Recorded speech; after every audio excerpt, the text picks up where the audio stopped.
last time you said there might be a good subject to talk about with my crazy conspiracy theory about what the hell is going on, putting all the little pieces together. I feel like there's like a punch board behind me with all this yarn connecting shit. So I can tell you what I think, and then you can say, we can talk about the whole, or we can talk about a part of it. Sure. We were also talking off the podcast. I forget the basis, but we were talking about what we feel like needs to actually happen. Oh yeah, we said the whole quiet secret thing in the car? I don't know what you're talking about. Yeah, I don't know what you're talking about. We can start with your crazy conspiracy. Well, I think it's all intertwined. I think my experience, my understanding, not just of the way the world works, but studying subconscious communication, subconscious affect and effect, there's a clear process going on where the powers that be are literally using anything and everything they can to subvert truth, reality, and just steal power. So my crazy conspiracy theory says, well, why are they doing that? And people can go money, power, whatever. That doesn't seem to be enough for me. Whereas, how do we take power back? Well, I mean, you take the Stanford Prison Experiment, and you realize that it literally could just be because they've felt that power, and that clearly has an effect on people, almost like an addiction. So your conspiracy could be right. You know, the whole, like, there's an asteroid coming, or there's, they know the end of the world, and therefore they're doing everything they can to fill their bunkers with their people. Sorry. Yes, that, or you take, the Stanford Prison Experiment. You're like, oh, people just get blinded by power. Okay, maybe it's that, which... Will the Earth, reset and have its cycle? Yes. Is it right now? I don't know. I'd give it a 50-50. I don't think... We're overdue for a cataclysmic event. We are, but go ahead. Every cycle is different. True. Yeah, there's no telling if there's a catastrophe coming for us. I mean, listening to the Y-Files, AJ talks about how the most likely way, if it's going to be a comet or a meteor, is going to come from the direction of the sun. It's going to whiz past the sun, and we won't be able to see it because we can't look in that direction. We can a little bit more now technologically. It's funny you say that. Why is that? Today's the 29th, right? I believe so. Yeah. Shit, I need to tell Brandon happy birthday, but... happy birthday, Brandon. 3-1 Atlas. It's like the third interstellar comet to ever enter our solar system is behind the sun as we speak. Yeah. But the trajectory is not coming towards us by any means. Have you heard of it? Oh, yeah, of course. Oh, is that why you brought it up? I've been listening to the Y-Files a lot, and AJ and Hecklefish are really doing some confirmation bias work inside my noodle. But... That's healthy. Yeah, no, at least I'm aware of it.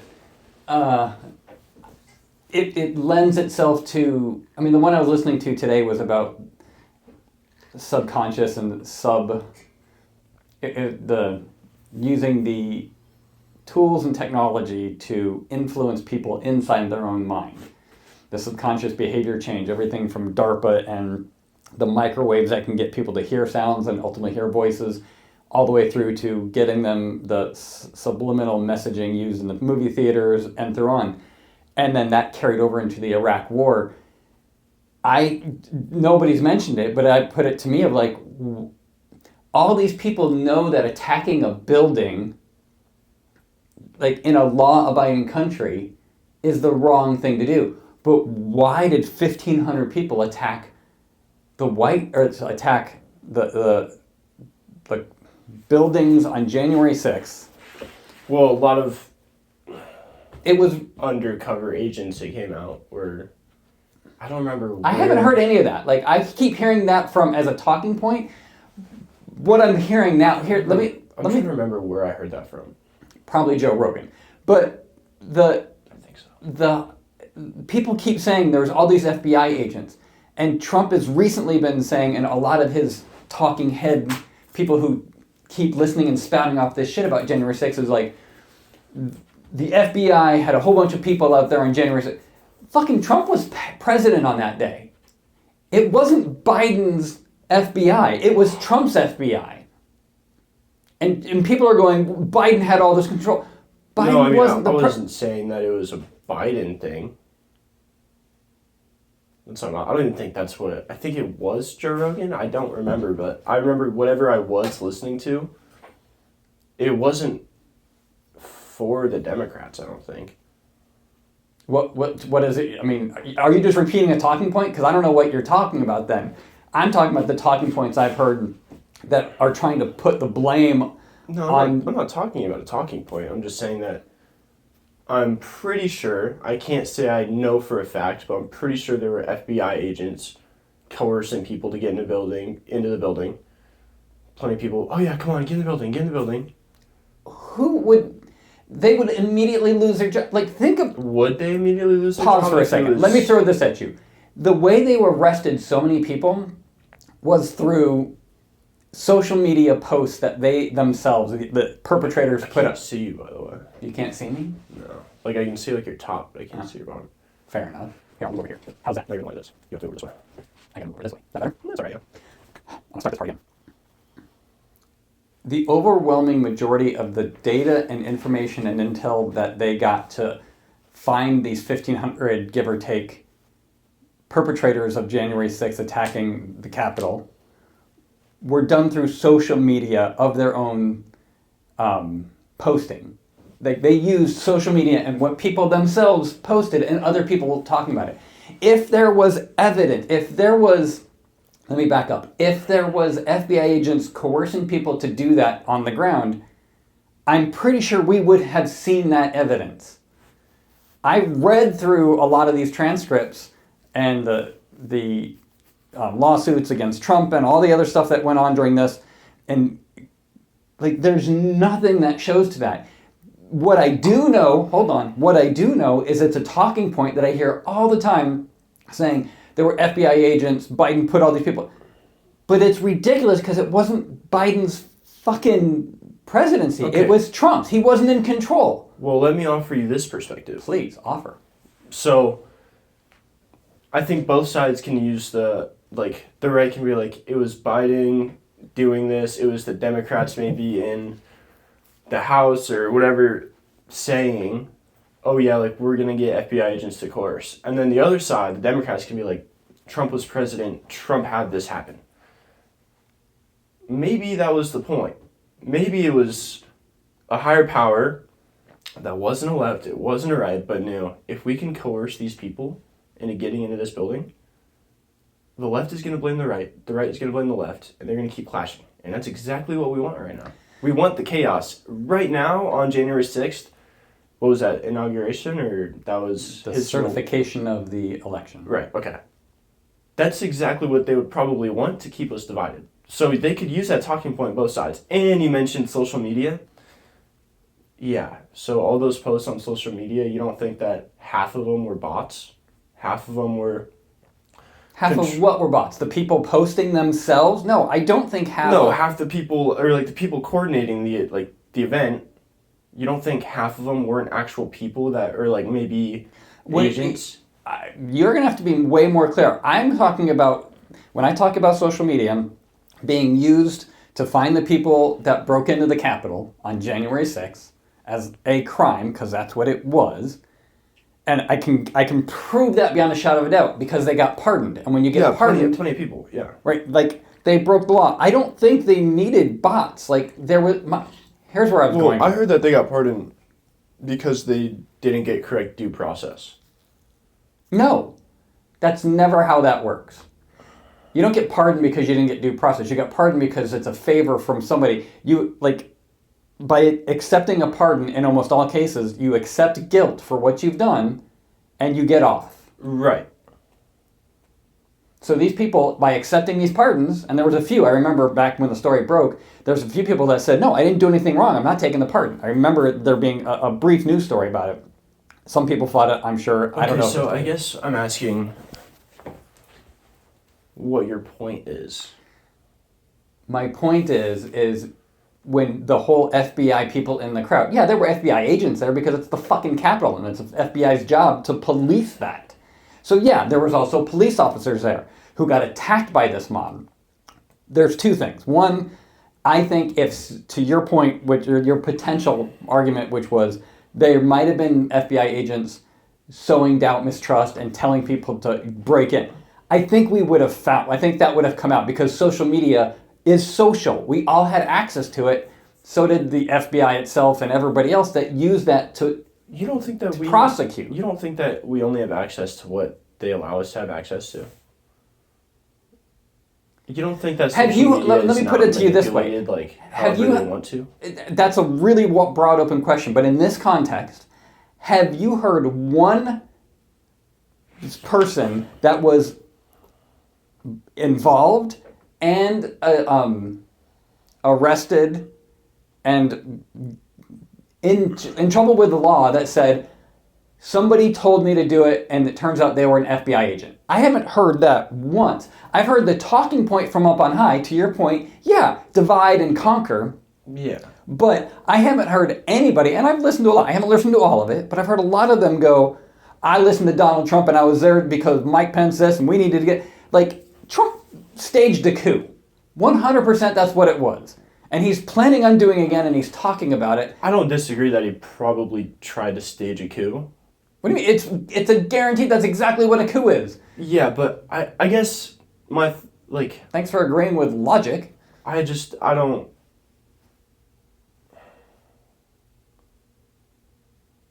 I see the let's look at history so we don't let it repeat itself, and that's why we talk about it.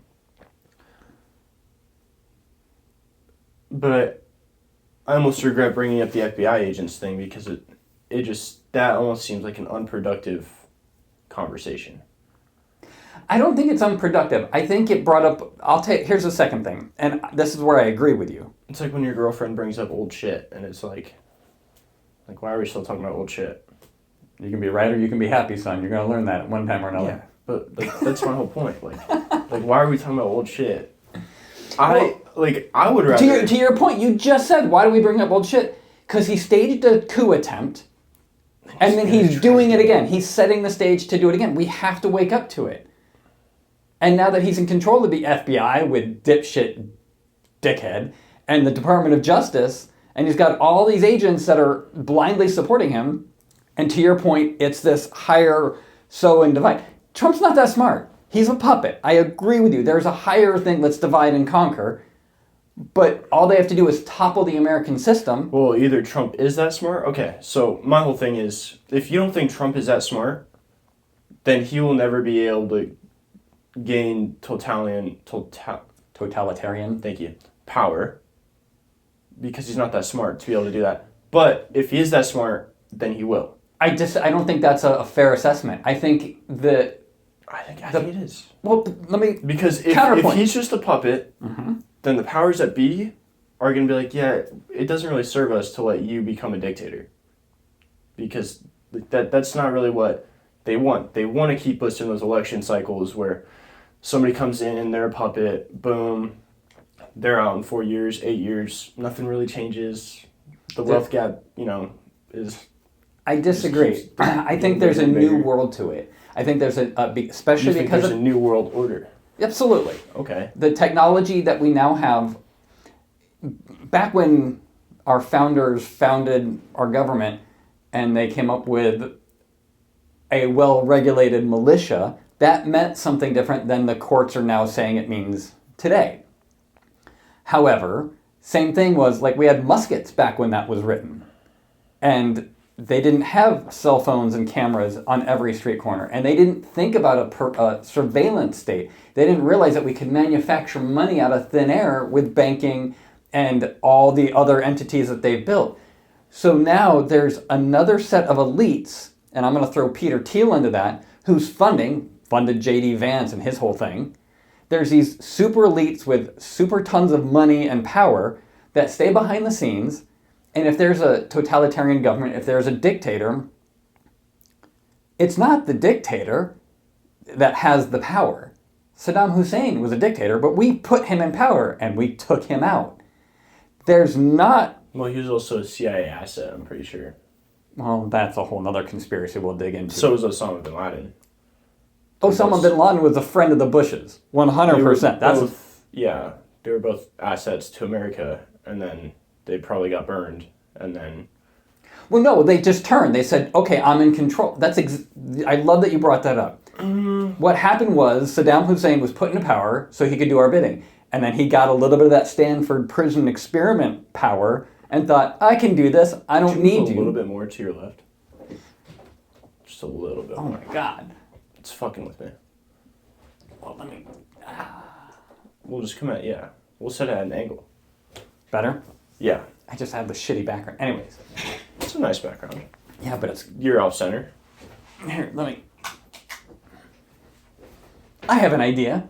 No, so... You can also crop it later. Saddam Hussein was doing our bidding, and then at one point he got some of that Stanford Prison Experiment power, went to his head, said, oh, I don't need you guys anymore.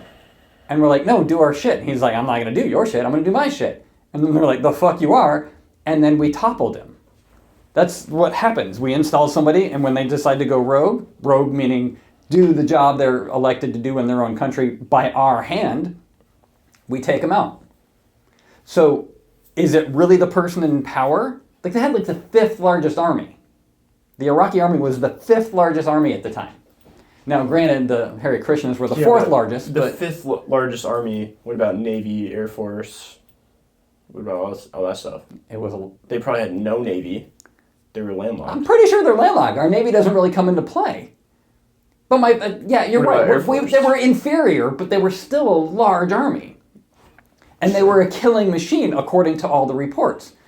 And a lot of that report was propaganda, and it was all this fear-based stuff, and Bill Hicks has a great routine on it, and I won't steal any more of his material right here, but the idea that they were a killing machine, and then back to the other thing, they used subliminal messaging, they said they didn't, but to make the troops give up and surrender. It was the 5th largest killing machine army, and they couldn't process the surrenders fast enough. Iraqi soldiers were surrendering left and right, and there was no fighting. They're like, what the hell is going on? And they think that some of the subconscious, subliminal warfare was at play, causing them to do that. Yeah, didn't we talk about last time how in Vietnam, America would drop extra large condoms and shit like that? Yeah, and that's why soldiers had Ace of Spades on their helmet, because that was apparently the death card, right? Yeah. I mean, sure. One of the biggest assets to war is propaganda. And if you can change somebody's mindset, then you can win the war. 100%. So now That's probably what China's doing right now. Well, let's look at America first. America first. How is... To who? Well, hold on. I started a point. Well, let me ask you this. Who is America first anymore? Say that, what? Who is America first? Who in our government who has any type of power right now would you say is America first? I hate that you're asking this question because there's I can think of 4 people. Who can, right, but who have any type of pull? Who have any type of pull that can do shit? Let me give me the 4. Bernie Sanders. Sure, but how much AOC. Pull does he have? Okay, but how much pull does she have? Enough. She's getting some steam. I get your point. Let me just name the 4 and then we'll talk about how much pull they have. Bernie, AOC, Mamdani, and Marjorie Taylor Greene. What do you think about Newsom? Oh, absolutely. But what was your question? Do I think he's America first? Do you not think so? Yeah, I think he's our best bet at next president. Oh, he's our only hope. And I'm not even Luke. I'm not even a Democrat. You're our only hope. I'm not even a Democrat. It's Princess Leia the whole way. It's one of those. I don't know. You're too young. It's all very Cats in the Cradle. We'll go through it later. Star Wars is just not my thing, but get out of here. Yeah, Newsom, absolutely. But I also know the reason that I bring him up is because he's not as progressive as the others. The others say democracy requires a certain level. I will just go back to the core point that we make often, which is we are living in a socialist society. It's just currently geared to be socialism for the billionaire class, the millionaire and billionaire class. Yeah. Right? Sure. So we take from the poor and give to the rich. It's not a capital. Like, this is... That's what capitalism does. This is like capitalism at its end stage. Yeah, 100%. Which becomes no longer capitalist. It's fall of the Roman Empire. It's fall of the empire itself. And the only way to save it is to... And I don't have the historical fact on this, and I don't know that any society ever has that we have proof of. I think there's maybe some, we'll call them indigenous people who have figured it out and have disappeared off the planet, probably through enlightenment, whatever, maybe possible, maybe just hearsay or heresy. But sounds heretical. Yeah. I think the only way to do it is to walk back, take all the massive power and wealth that we have, and not redistribute it, but change the rules so that it makes it so that humanity comes first. Or we have to destroy all that wealth. I don't think you can. I don't think you can either, but that's probably the way to go. I think that's wrong. When you say destroy wealth, what do you mean? I think you have to topple the monopolies of the country. Yeah, but that doesn't destroy wealth. That just redistributes it. Okay, but if you can take like the major phone companies, the major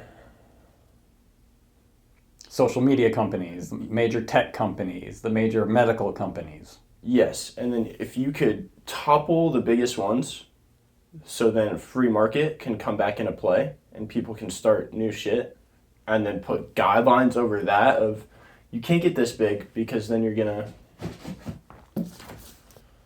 keep going. You can't get this big because then you're gonna become a monopoly, and then you're gonna have control over votes, and you're gonna have too much money, and you're gonna be influencing elections, you're going to be influencing politicians, you're going to be influencing people too much to the point where people aren't going to have free think. That's the way to go. Sounds like socialism to me. I think that's... But I agree with you. More so capitalism. Like, capitalism was never meant to have... Like, I would say it's almost more socialist to have huge companies. Because you can't really start a phone carrier company right now. You can. No, you can't. You know what I mean? You can't really start like a Wi-Fi company. You can't start like utility company. Like it's just not possible. Yeah, like that's ridiculous. Capitalism. We're in socialism. It's just you can't. But you have to have guidelines so then a free market can still play. We don't have a free market anymore. I'm pretty sure it was Milt Friedman who spoke about the free market and whether he was a little bit off or people have taken his ideas and just completely abandoned the core principle. A healthy free market has guidelines. You are 100% correct in my estimation. I think the only class that I got an A in my senior year of high school was economics. Miss Swift, she was a great fucking teacher. Props to Miss Swift, because at one point you had a 9% in English. It was really tough to get me to have good grades. But... wasn't impossible, you passed. A good teacher is a good teacher. You know what I mean? Yeah. So... I think you're spot on, but I will say, to your point about tearing it down and starting fresh, I think that... Because let me ask you this, just simple yes or no, because I want to make a second point on it. Do you think that this idea of tearing down all the big companies, all the big monies, that you say, what was the word you used? Not erasing it, but destroying it. Toppling. Do you agree that that's a pretty extreme idea? Wow. No, I don't think that's extreme. I think anybody who has any sense of economics understands that that's... Like, if you understand economics and you understand what capitalism is versus socialism versus all these things, and you want to live in a capitalist society, no, that's not an extreme idea. Okay, so why is it that this is going to fall down to education. Why is it you think that people don't support that? Why do you think... Education. Oh. Why? Let me ask you a better question. Why is it that people get hung up? If education's important, why aren't we educating people? Because the powers that be don't want us to be smart and educated.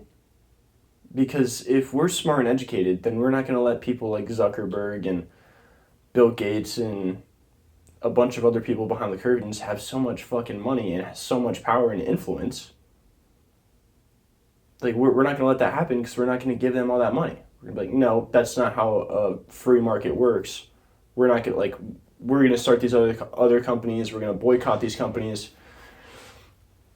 Is it impossible now? Yes. It'd be really hard. You know how many people want an iPhone? Nobody's going to say no to an iPhone. We both have iPhones. You have a MacBook, I have a MacBook. Like, everything is Apple. It's a great fucking, like, it's good shit. It's a great software. Thank you, Steve Jobs. Jobs, whatever your name is. Was. Tim Cook now. He's a bitch. Let me ask you this. Well, they're all bitches under Trump. Do you think Steve Jobs would have bent knee and sucked Trump's dick like fucking the current CEO, Tim Cook, did? And giving him that glass disc on the gold base. Do you think Steve Jobs would have done that? That's a question for everybody. Would Steve Jobs suck Trump's dick like Tim Cook did? That's going to be the title of this episode. Because that's really what it comes down to. What you're saying is... Who knows? He's dead. We don't know. Like, you can say no, he wouldn't because he had a backbone. We don't fucking know. He wanted money. Tim Cook's doing this, so his company... No, he didn't want money. That's not what Steve Jobs was about. He didn't give a shit about the money. He wanted to change the world. Okay, sure. Like, and I don't know him personally, but so maybe the him. philosophy of what Apple was changed. Same with Meta. Same with, all these massive companies. Of course they're going to suck Trump's dick. So then that begs the question again. Like, what is it? And I love that it's the Stanford Prison Experiment is a very easy to swallow answer for this, but and it goes to Gaza too, which is why is it that there's so many resources, and the people that have all these massive resources extort and just vilify everything they can to get those resources, and they claim to be doing good, when in fact they're just doing more and more harm. Social media sucks, healthcare sucks, all this technology is just making it worse. Why doesn't somebody just go, I want to take care of humanity? What is it about this that just says, I don't care enough about humanity, I just want to keep getting mine? Is it really the Stanford Prison Experiment? Is you get that taste of power and you're like, fuck them? Or is there something more? Are there lizard people in control and they feed off our negative emotions and that's why this system Bob Lazar says that. Ooh, Bob Lazar. Tell me more. Which, I don't believe this. I don't want to say he's a kook. He's the most credible of anybody that's ever spoken about alien technology. His shit holds up better than anybody else except maybe Travis Walton. Well, he says that man, we just jump aliens around. use us as vessels. Mm-hmm. So to keep us pure, they induce, thoughts of religion and all these things to try to keep these vessels pure. But I don't believe that because... I don't know that I've heard that angle, but okay. Yeah, that's what he says. But I don't believe that because, we're such like... We're decrepit as a species. Yeah. I think we're inherently sinful. And so I don't buy that take because none of us are a pure soul. We're not pure people. We all have flaws. We all have issues. So I don't believe that, but to your point of are there lizard people in control? If that's the case, no, I guess I don't think that's the case.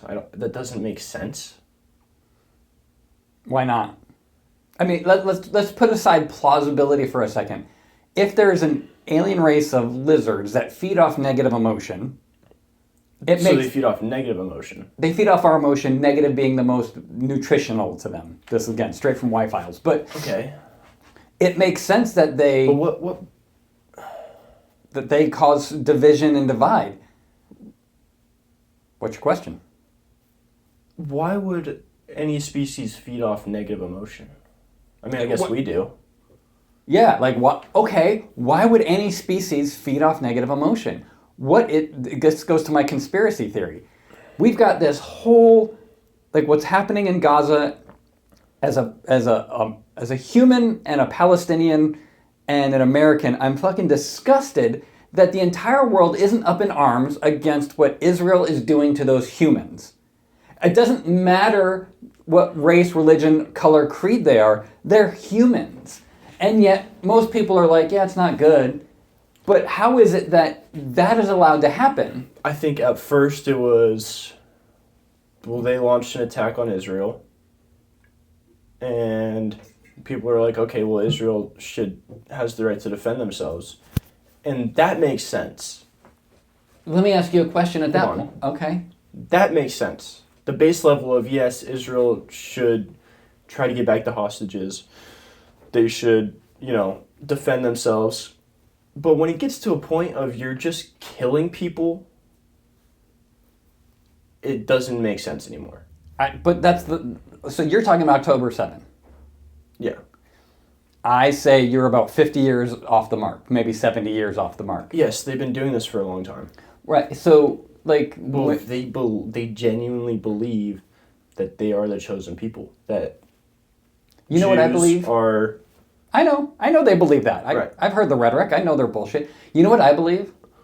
I believe that Israel has some of the Dead Sea Scrolls, and they've translated them, and it says Palestinians are the chosen people, and they extorted different governments. They did everything from Epstein all the way through banking to get control. Palestinians did? No, Israel did, to get that land so they could go in and take care of them and try and kill the Palestinians, because the Palestinians are some of the nicest, most honest, best people on the planet, and that doesn't serve the purpose. If there's good, honest people living their lives freely and happily, that pisses off people who want power.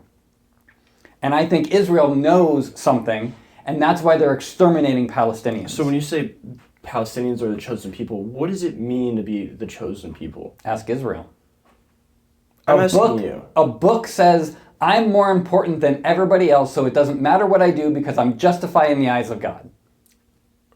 That's what chosen means to me. That's what chosen means to you? Isn't that a pretty clear delineation of what that would mean? If I'm chosen...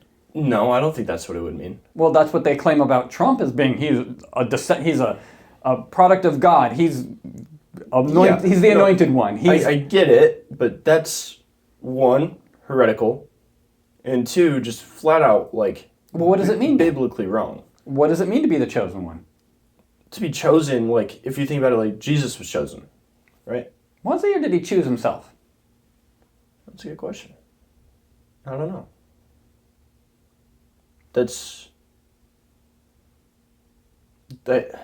Ooh, stumped. Yeah, it's... See, it goes back to the question of free will. It's very nuanced. Yeah. That's a very nuanced, because you talk about the Father, the Son, the Holy Spirit. Some people believe it's one. Some people think it's three different vessels. It's one in three is how they describe it. It's both. Yes. So, but what? Okay, so let's stay on the topic that Jesus was chosen. What did he do when he came back? When he came back? When he came to Earth. He hasn't come back yet. You mean as a baby? What did he do? He came back to restore, proper lifestyle, essentially. He came back, he was like, hey, I see that you guys read the Old Testament and thought that this is what's going on, but you guys completely misinterpreted that. We're not asking you to go kill everybody. We're not asking you to be... So when you say, what did he do? He fed the hungry, healed the sick, and comforted That's what I believe being the chosen people would be. Well, he was Palestinian, right? He was Middle Eastern for sure. He was a Jew, technically. Only by But motherhood. that meant something different then than what it means now.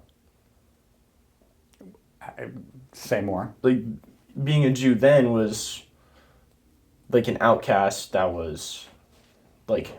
Nah, I don't. I think that's another one of those damn talking points. They all lived together. Jews, Arabs, Muslims. They all lived in peace and harmony. It was like, hey, this is my place. I mean, it was kind of the Romans who were the ones who kind of went to like kill everybody. Yeah, when white boys show up, they fuck the party up for everybody. Yeah, but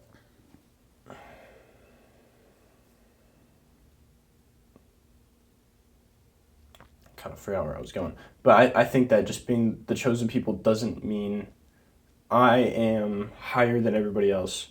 I'm more pure than everybody else, so I can do whatever I want. You get to decide how pure you are. But that way, by definition, if you're chosen, maybe there's just more to that sentence we need to explore. God chooses you. For what? If I'm the chosen one by God, that means God selects me above you. Proverbially, you. I don't think so. By definition, that's what that phrase means. God also says that we're all the chosen people.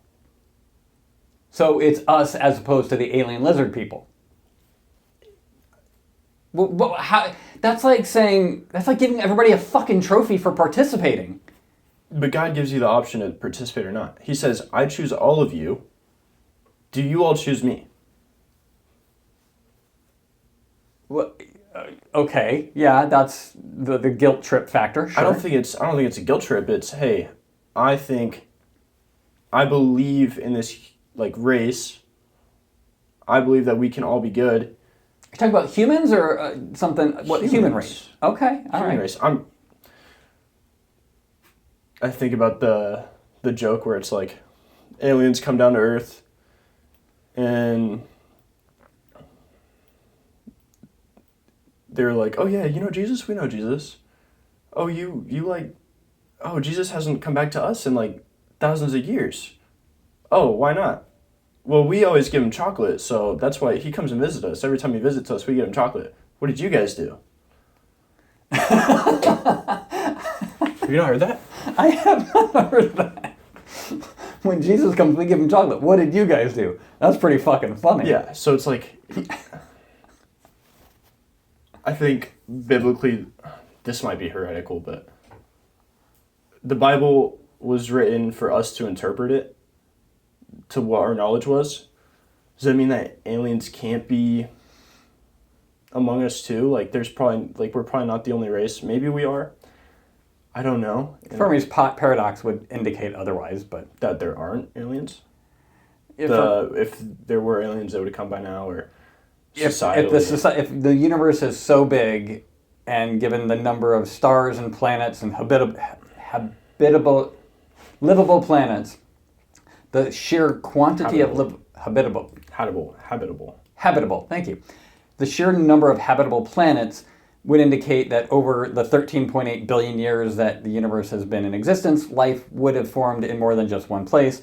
And if that's true, where the fuck are they? Either civilizations haven't been given enough time to reach that, to be able to visit other people, yada yada yada. Yeah. Or they've destroyed themselves, or they've chosen not to. There's many different people who speak to this, but the idea is, okay, so if we are assuming that God gives us the choice to choose Him, that seems a little egotistical. I'm in control. Do you accept this control? But he's all powerful, but he relinquishes the control, obviously. If he's all powerful, why wouldn't he just make it so? Why wouldn't he just make himself known so I wouldn't have to guess whether he exists or not? Because... Why can't he just show himself? Just show up right here on this podcast. I've got an extra chair. He's welcome to join us. I think we had to prove that we are also worthy through faith, that there's something bigger. I disagree. I don't think we have to prove that we're worthy. I think that we have to be pure enough to hear God. God doesn't ask us to be pure. I disagree. It's a major. He just It's asked a us. major tenet of most religions of being clean and pure. And you Yes. said what you started at the beginning of this was the purity of we didn't say soul, but the purity of humanity. I said soul. Was it? Okay. I think he wants us to strive for purity, but I think he also understands that inherently, unless if he came down and reigned control, we're not going to be pure. He just asked for a relationship. That's all he wants. He just wants us to be talking to God. It's awfully big words for a youth such as yourself. A ute. What do you mean, awfully big words? Do you think it's How do you know what he wants? naive? It's like in the text. Yeah, there's lots of things in the text that I don't agree with, and I don't think you do either. Are we talking about Old or New Testament? We could pick. I think the Old Testament was written, and I think there were flaws, and I think people interpreted it poorly. So Jesus came down. Hey guys, I see you're trying, but that's not really what we're asking for. We just want people to, for the most part, just be kind, love your neighbor, try to do the right thing, hear the sins, try to stay away from these sins, and have a relationship with me. Yeah, that last one gets me. Is like, yeah, have rules for clean living, but most of those rules were because they had a society. They had grown too big for their britches, and they needed rules. Look, I've met God, and she's awesome. Like, I don't doubt that God exists, but I don't think Jesus was anything other than somebody who understood what, like you, had an understanding of what some of the religious texts were, and he rode in on a donkey from the east or whatever it was because that's what those texts said.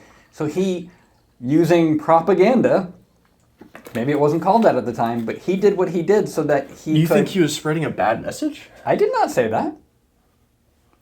Not all propaganda is bad. Do you believe that Jesus was spreading the right things?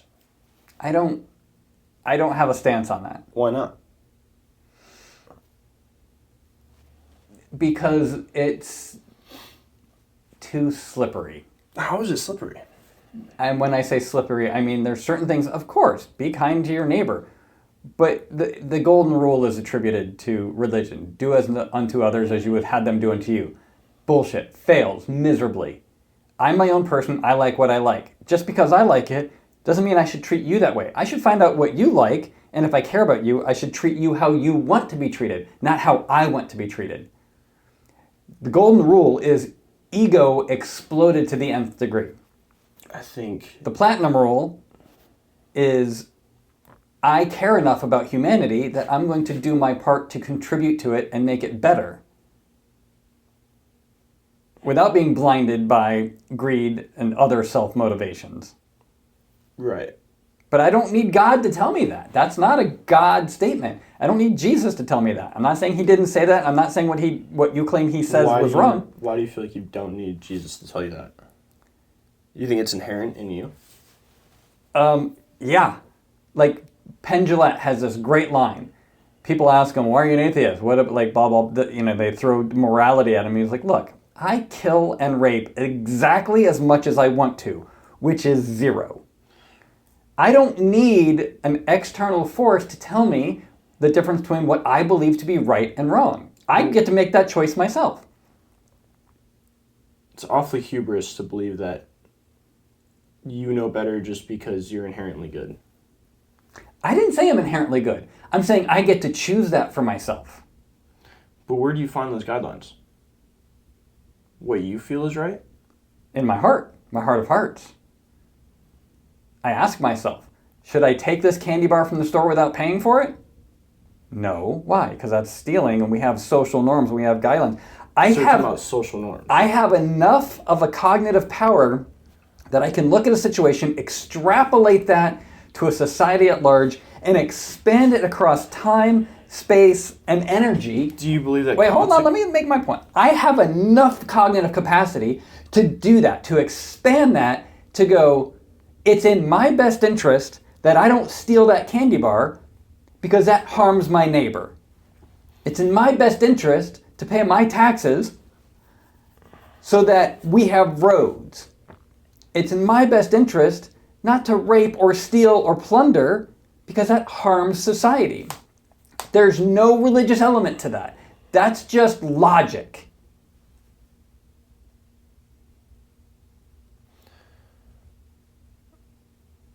I see what you're saying. Oh, shit. But I'll also say that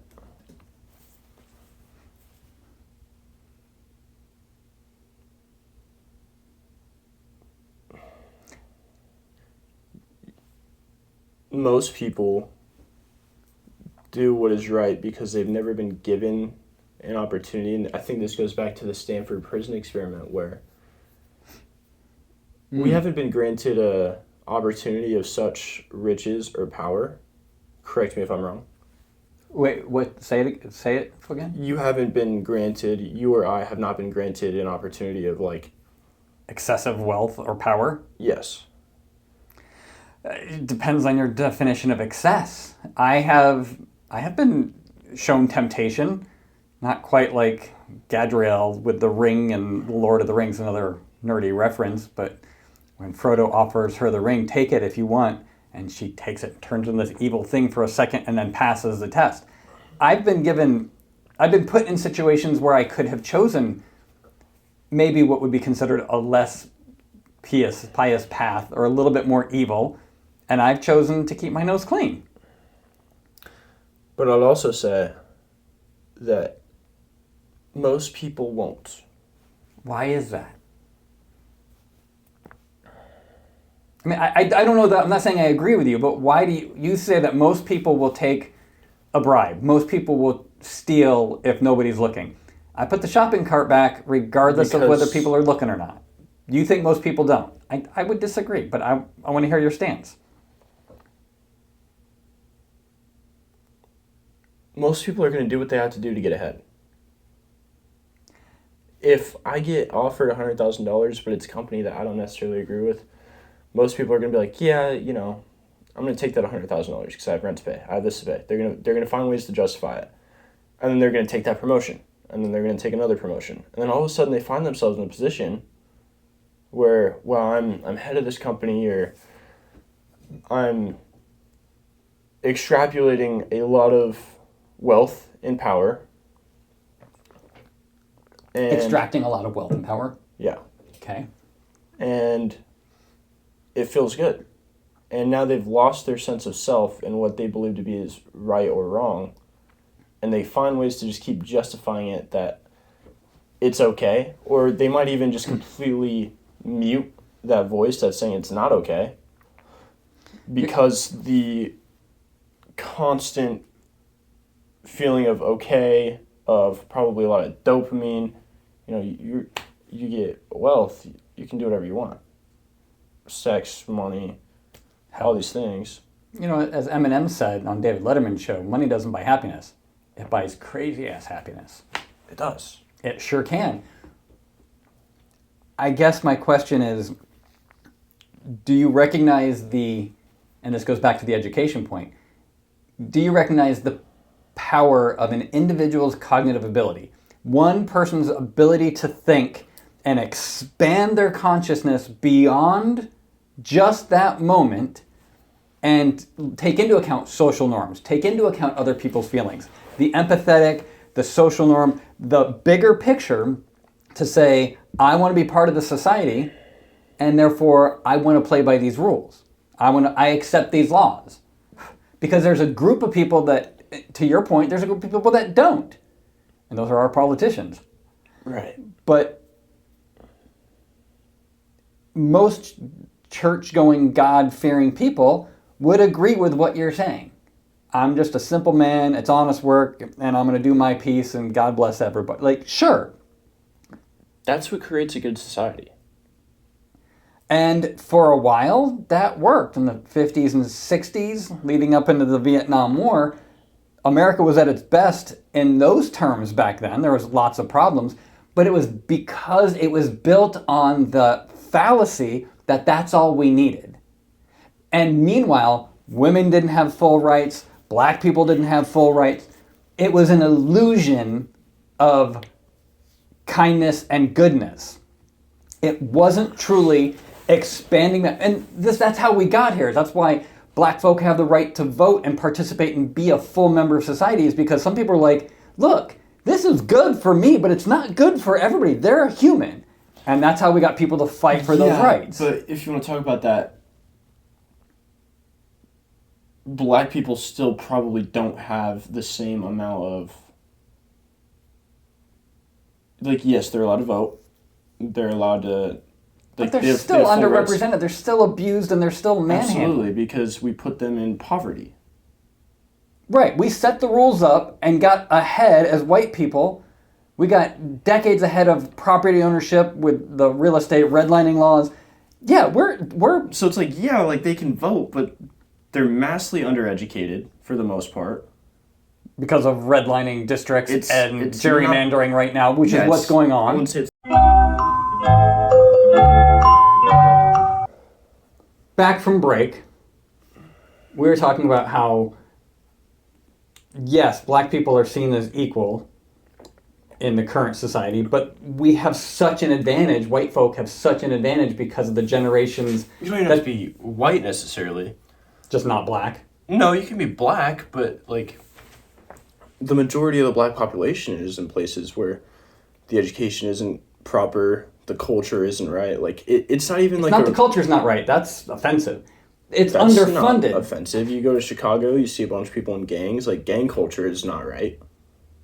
But it's survival. The reason that I get it. But what I'm saying is because they don't have the education and I have a problem with that. The only way that they can feel that type of like brotherhood and sense of like community is through gangs. That's the issue. But they don't we haven't given them enough. Right. There's resources. Poverty because we underfund the schools. We underfund the program. Absolutely. Right. But if you're a black person living in Scottsdale, like you'll be okay. You're fine. This is some of the most judgmental and racist shit we've had on the podcast. That's not racist at all. How is that racist? Why is a black man here okay? Because if you're living in Scottsdale, you go to Kiva, you go to Mojave, you go to Saguaro or however else, like you go to like places of better education, you're gonna be okay regardless of your color. I disagree. I don't think we're there yet. They have, for the most part. I would say they have better opportunity than if they were raised in some underfunded, underprivileged community. Sure. I think they have a better advantage. But just across the street is the native res. And granted, they've now got the casino to help fund, but they, for the longest time, we treated like... personally contributed to the reservation. Yeah, good job on losing some money at the casino. Yeah. What I'm waiting for is when there's like casinos only allowed to be ran by black people, then it'll be somewhat fair. I don't think that's gonna happen. Well, it's not gonna happen, but like the natives have. But they're still like. We demolished their culture. Yeah. Like that's not cool. No. We didn't. Not you and I. I didn't. No, but your race did. Yeah, let me take responsibility for things that I have not done nor believe in. It's not your fault, but it is your responsibility to fix it. It's my responsibility to understand the inequalities. And do something about it, yes or no? What can I do? Participate in discourse? That's what I'm doing. What do you want to do? Donate to BLM? I want you to vote. I want you to learn, and I want you to vote your conscience. I don't want you to take talking points. I don't want you to just... You're saying that you're not guilty of taking talking points? You just said earlier in the podcast that you were listening to something that was confirming your bias. I was talking about AJ from Y Files. So? It was conspiracy theory. They weren't beliefs that I vote on. These are just wild conspiracies that I enjoy playing with as mental fodder. It doesn't dictate how I live my life or who I choose to be nice to or mean to. Except lizard people. They can go fuck themselves. Yeah, Mark Zuckerberg, I'm talking to you. No, all I'm saying is your point is taken, but I think you absolutely need to participate more. You and everybody out there. I think, sure, voting is important, but voting isn't enough. We need to mass educate. We need to talk. That's what we need to do. Sure, I'll vote. You'll vote. But a lot of people are voting blindly. So, yes, voting is important, but talking in ways that are not very extreme and black and white, but talking about the nuance of things. Getting people to understand that it's not Trump is the best or Trump is the worst or Newsom is the best or Newsom is the worst or Kamala's corrupt or Biden can't talk. Like, yes, okay. I'm going to edit that so you say Newsom is the best. And I'm going to go ahead. Do you want? I guess that's the issue. Is a lot of people and a lot of You're talking about let's look at objective reality. Let's not be biased. Let's have conversations. And let's understand things are not black and white. But can we start with facts? Can we say, let's determine what's factual and what's beliefs? Like, that's what we started this whole thing about, is I want to talk about the difference between facts and beliefs, because facts we should be able to agree upon. Beliefs we don't have to agree upon. But even facts now are nuanced. But that's my point. I don't think they are. I think facts, some by definition, some aren't. By definition, they can't be. Okay. Give me an example of a fact that can go either way. The judicial system? That's a system. That's not a fact. A fact is, but a lawyer there's a light on in this room to give us on. A lawyer can take a fact and then spin it his way. And then another lawyer can take a fact, spin it his way. And then the judge has to take this fact and be like, I see this fact. Give me an example. I can see how you're saying the system. I don't have a specific example. Give me an example. Like, you're drinking something that is relatively blue right now. Is that a fact? Yeah. And that has blue food coloring in it. Is that a fact?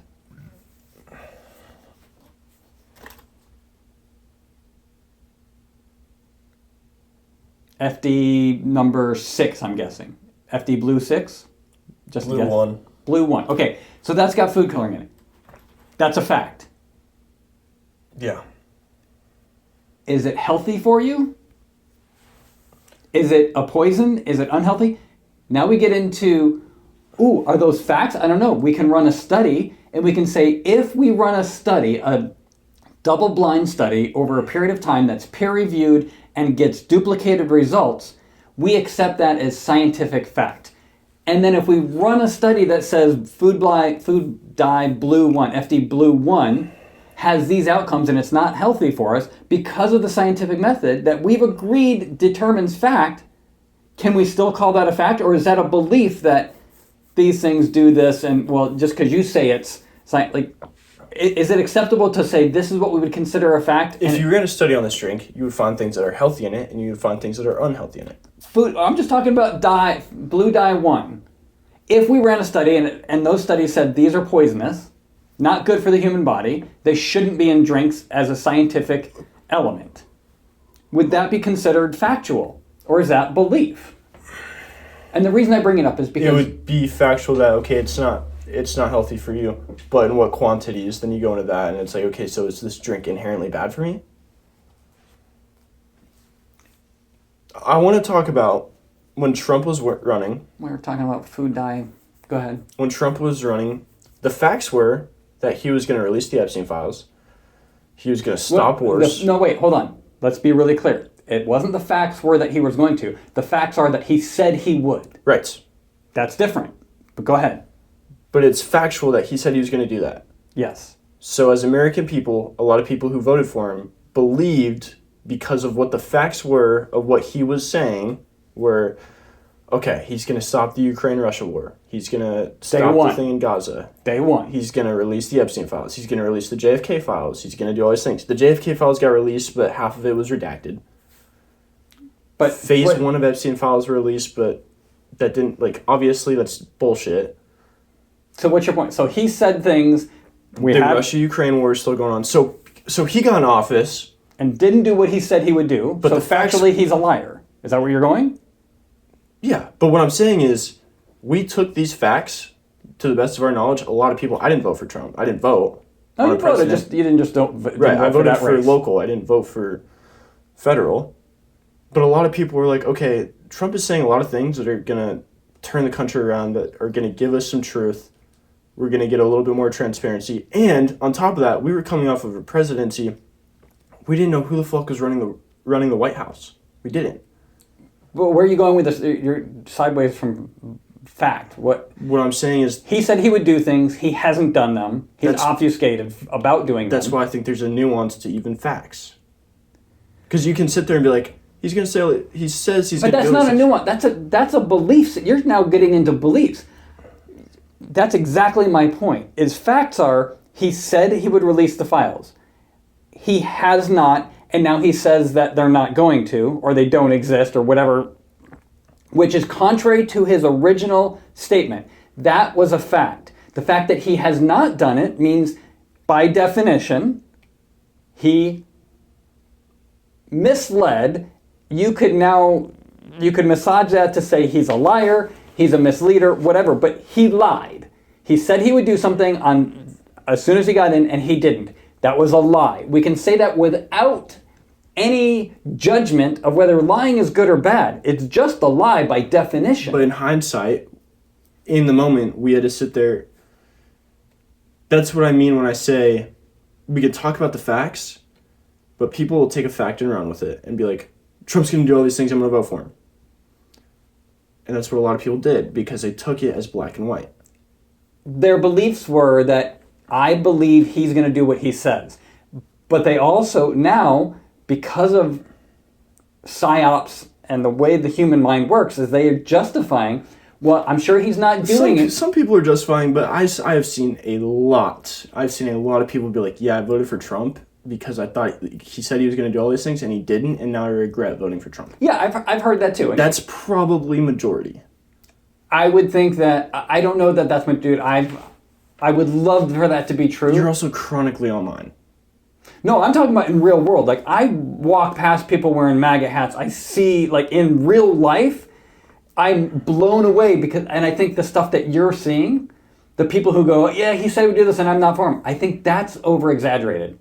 I think that gets a lot of attention. I think so. Hold on. I think the left pushes that because it supports their position. I think it's under. I hear you, but now we're talking about what we believe. We haven't done a peer-reviewed scientific study. No, we haven't. These are beliefs. The facts are, he lied, and some people don't like that. He still has enough people on his side to keep running. Yes. He can't run again. Number 22 right. of the Amendment 22 of the Constitution. Factually, he cannot run again. But that's when we start talking about facts, and it's like, well, these facts are going to change. Because the likelihood is he runs again. If he doesn't run again... If he runs again, it would be in America's best interest. Because here's some facts. The Constitution is what America is founded on. It is the rule book for America. Yes? Fact? Yes. Okay. We have to uphold the Constitution. The president and all sworn officers are sworn an oath to uphold the Constitution. You don't think they're going to try to amend the Constitution? Well, hold on. I'm making an argument here. They are sworn to do that. If somebody intentionally violates the Constitution, they are now, and I don't know exactly the term, but I'm going to use the frame, an enemy of the state. They are now trying to subvert American You're saying violate. They can say, I'm not violating the Constitution, I'm amending the Constitution. If they amend it, best in the American people. Right, but an amendment to the Constitution requires, I believe it's 2/3 vote from the Congress, or actually of the states. I think 2/3 of the states have to ratify it. But I'm talking about if he doesn't go through that judicial process, and he just runs again without changing the 22nd Amendment. And I hope I have it right. I hope it's the 22nd. Maybe it's the 24th where they should kick him out. Here's my point. Factually, if he runs and lies, steals, and cheats to get his way on the ballot again, that's anti-American. Factually speaking, because the Constitution says, Amendment 22, says you cannot run a third time. Yeah. So if he does that, he becomes anti-American, and it is in America's best interest to end him. And anybody who supports that should understand that they're now anti-American. They're anti-democracy, and they should be dealt with accordingly. Well, I asked you earlier in the podcast, who with any type of political poll is still fully pro-American? And that's why I brought up the Second Amendment, people. a well-regulated militia. It's Okay, not. so now you're calling for a revolution. I'm calling for protecting against a coup. And this is what we were talking about, and now this is a good segue into The car. the conversation that we were having. Correct me if I'm wrong, but you believe that if he... So what we're seeing... Wait, don't be putting words in my mouth. Well, hold on. Let me start here. Okay. We're seeing him going to Portland. We're seeing him going to D.C. Where else did he go? Chicago? Mm-hmm. Anywhere else? I don't know. L.A. So we're seeing him deploy the National Guard into all these places, and so, under threat of emergency conditions, which are not existent, but he's using the emergency condition to send in the National Guard. And that is also a belief. It's not necessarily a fact. We can kind of we can nuance what an emergency condition is. You can say no. Emergency condition is the governor or the states themselves have to declare an emergency. It has been, I believe it's been deemed illegal by the courts that he violated the law, factually, by sending troops in because Newsom didn't say we're in a state of emergency, send troops. Trump doing that violated the law. That's factual. Okay.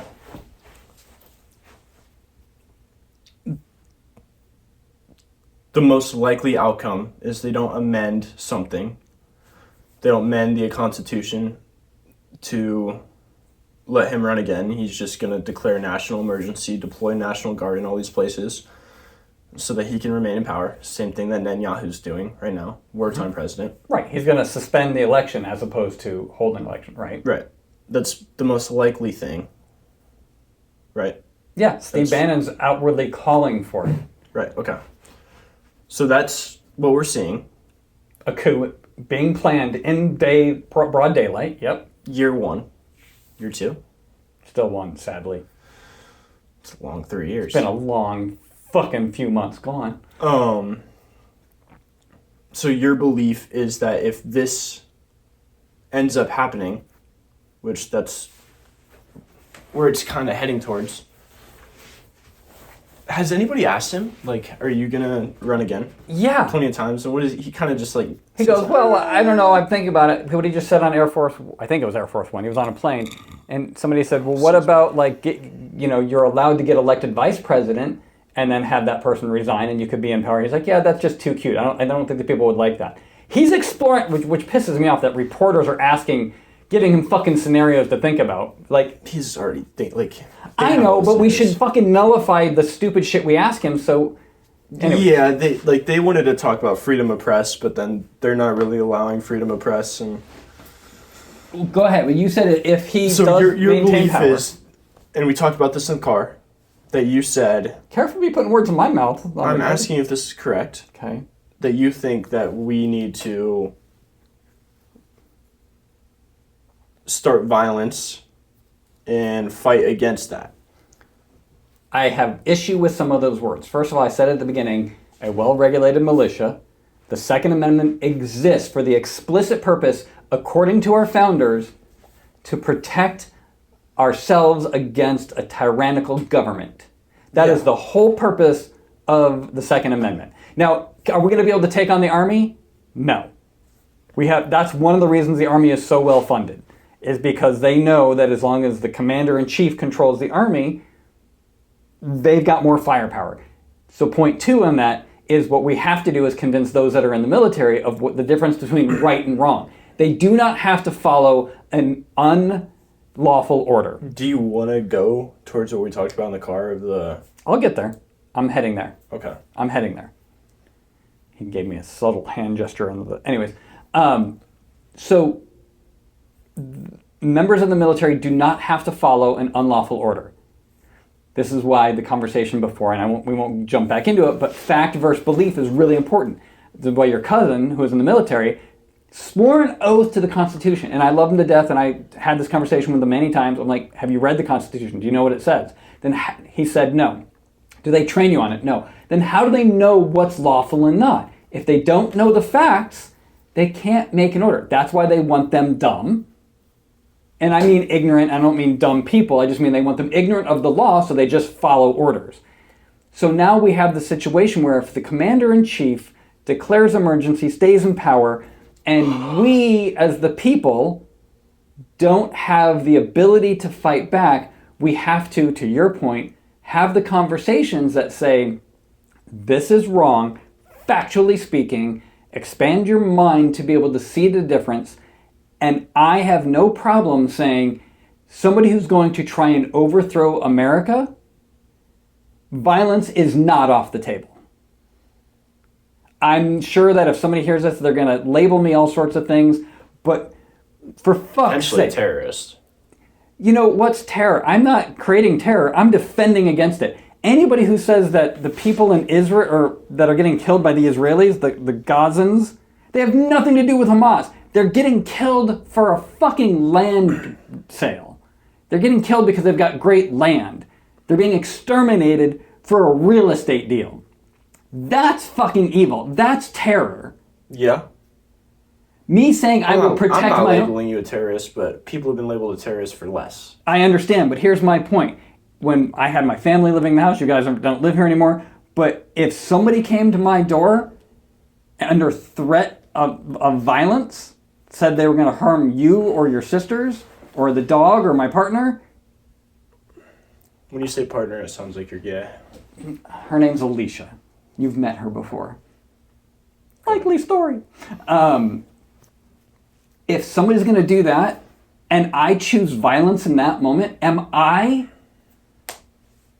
might be seen as the aggressor. Am I the terrorist? Or does somebody show up at my door threatening terror and I defend and I'm a goddamn American because I stand for what's right?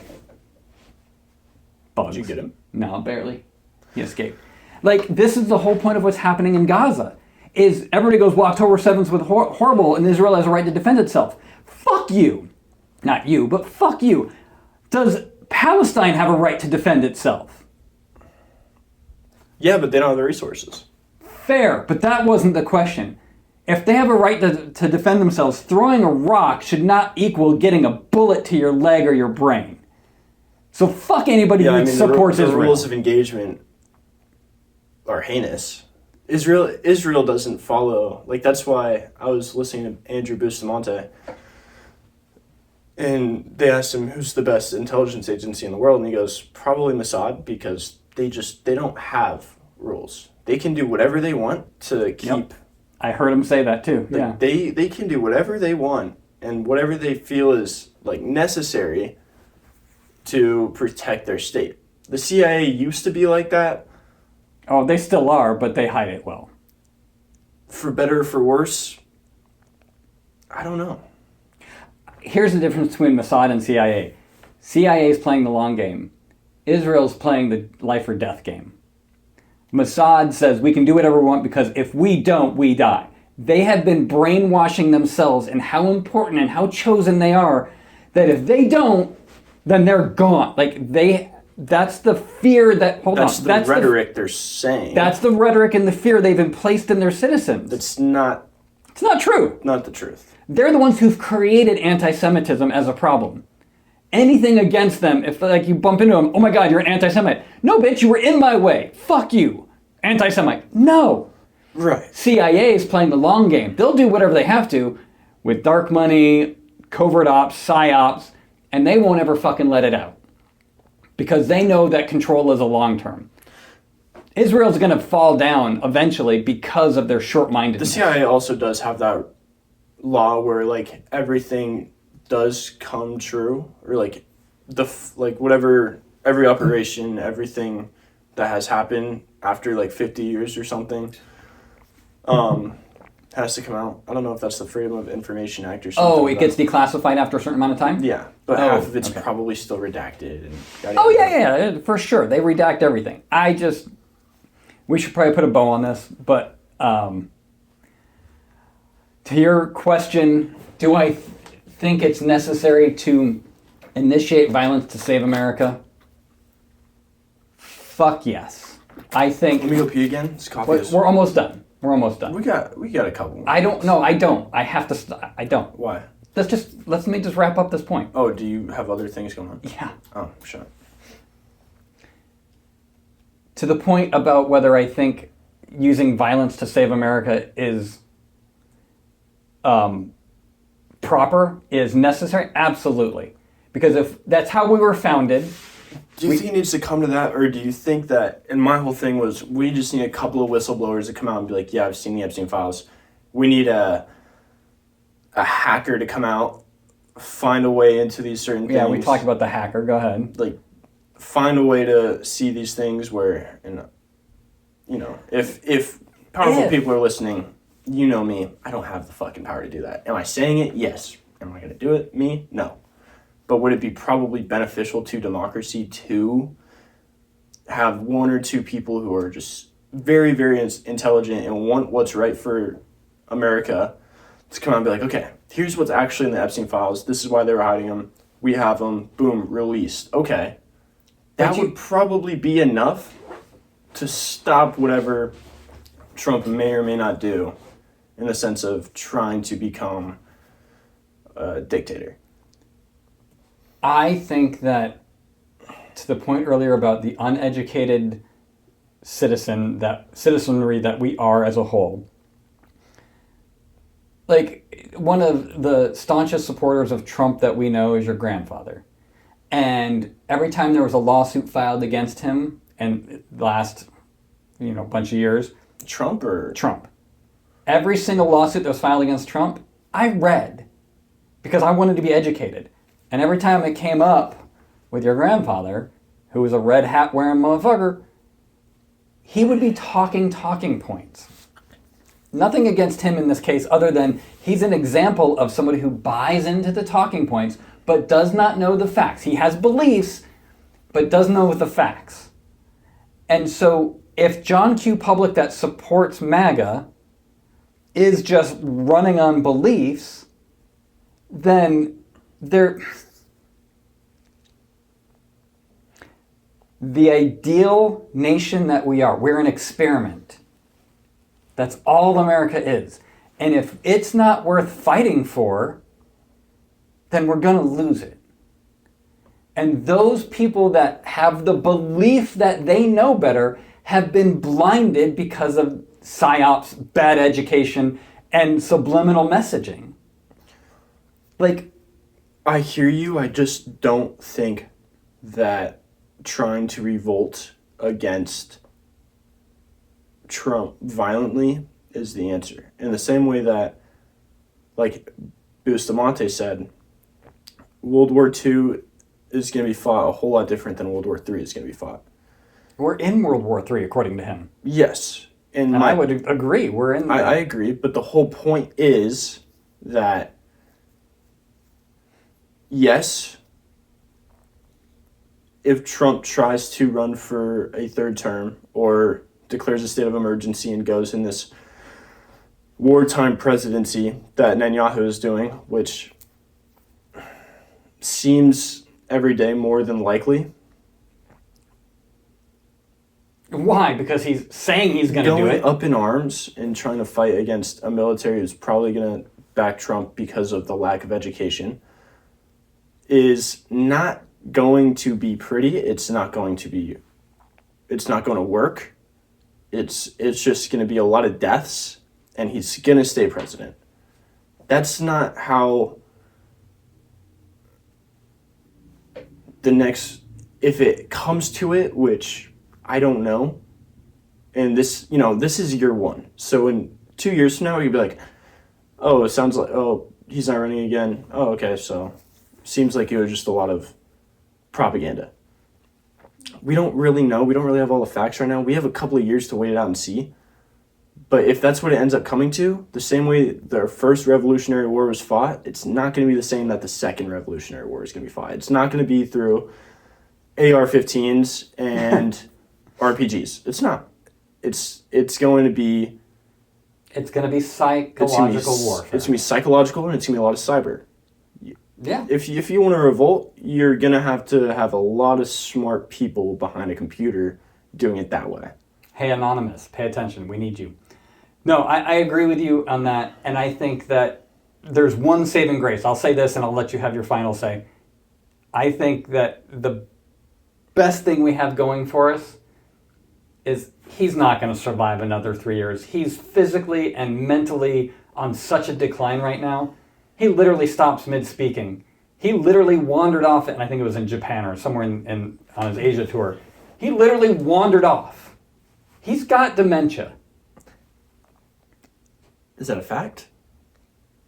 Or is that... I'm not a doctor, and I haven't done the test. We can declare that as a belief. That is a belief. But what I have seen is a significant decline. If we look at him from the first term to even just this little bit in the first 4 years, he's old and decrepit.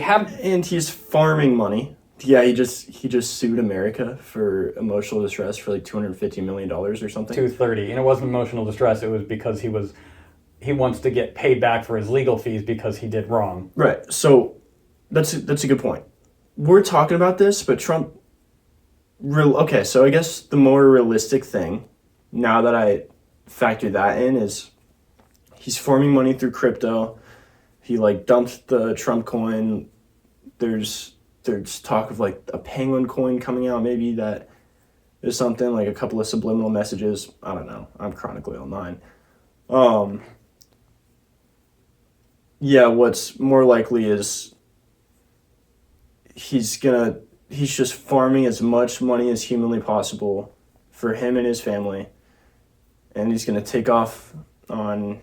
He's gaining curry with these different governments so he can go live elsewhere. And he's going to take Air Force One, and he's just going to, go right, because if he stays here, he's going to get hit with lawsuits. He's just gaining curry so he can go somewhere where... Yeah, that's probably the more realistic thing, is he's probably not going to run again. Like, I doubt he's going to have the energy. He's going to be even more old. Like, we have the best technology in the world, but you can't live forever yet. So are you saying... Here's the last question. Do you think J.D. Vance will be president during Trump's initial term? I don't think so. You don't think he'll get asked to step down for the 24th Amendment, or that he'll die? 50-50. I don't know. I like those odds. Yeah, I think that's very much 50-50. Like, that's one of those where, no idea. But I don't know if I want J.D. Vance in power. If you put J.D. Vance in power, you've got Peter Thiel in power, who doesn't know if human race should survive. I know who Peter Thiel is. I don't really want to talk about him. What are you afraid of, son? I'll tell you off the pod. Well, on that note, I want to end this so I can hear your thoughts. If you guys have questions, comments, concerns, we'd love to hear them. Please tell us what you think, and if you have stuff you want us to talk about, let us know.